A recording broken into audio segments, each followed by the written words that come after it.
Arun IPS தன்னோட அதிகாரத்தை துஷ்பிரயோகமாக பயன்படுத்தி டிஎம்கே ஆட்சியின் போது பல நடவடிக்கைகளில் இறங்கினார். அதில் ஒன்று தான் டிவிகே மேலே, டிவிகே தொண்டர்கள் மேலே நிறையா அவர் பொய்யான வழக்குகளை பதிவு பண்ணார்.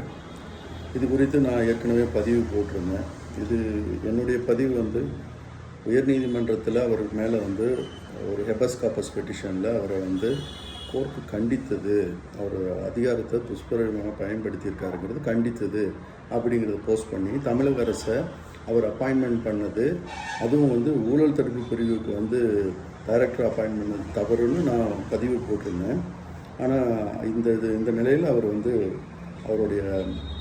அவரை வந்து இடமாற்றம் பண்ணியிருக்காங்க. பதவி இடமாற்றம் சப்ஜெக்டில் போயிட்டுருக்கு.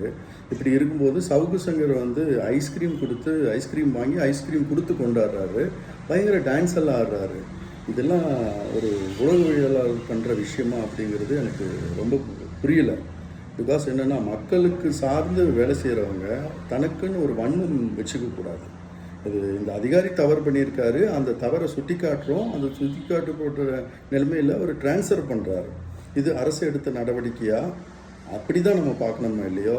இது வந்து ஒரு பல ஊடகவியலாளர்கள் சொன்னங்காட்டியோ இல்லை ஒரு குறிப்பிட்ட நபர் சொன்னதாவோ அதை கொண்டாடிக்கக்கூடாது. எந்த ஒரு வெற்றியும் ஒருத்தன் வந்து தனக்காக கொண்டாடிட்டான், தன்னால் நடந்ததுன்னு கொண்டாடினா அது ஆணவம்.